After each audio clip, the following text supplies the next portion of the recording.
I saw a clip somewhere that you were trying to get the officer who murdered George Floyd pardoned, and I just want to know what your reasoning was about that. Well, George Floyd didn't die because of the police officer. He died largely because of a drug overdose. But he had his knee on his neck. We all saw the video. But the knee on the neck is actually an approved police technique that police departments taught Derek Chauvin to use. Do you know that George Floyd was saying, "I couldn't breathe," well before that restraining technique? And so why'd they use the technique if he already couldn't breathe? Well, because he was actually resisting arrest, and they had to restrain him.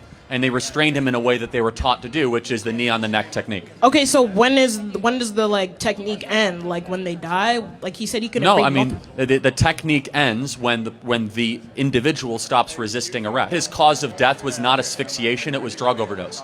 He had that was a part of it. Like he also had a heart thing, and like he was on drugs. But like he wouldn't have just died if he was standing there. Like they had his. Well, actually, there's an argument to be made. According to the medical examiner, he was drug overdosing in real time.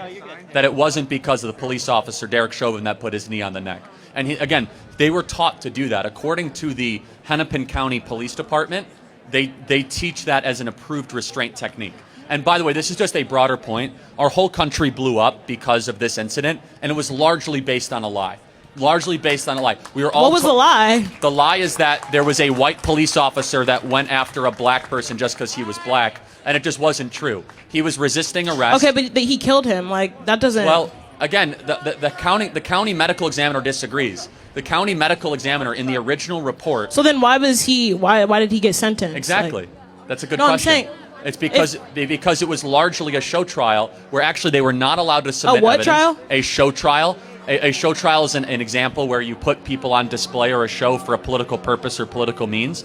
And this is an example of that, where Derek Chauvin was not given a fair hearing in this trial. He was not even allowed to use the police training handbook in his trial to show that he was taught to use that restraining technique. Okay, so what do you want to happen to Derek Chauvin? Like pardon.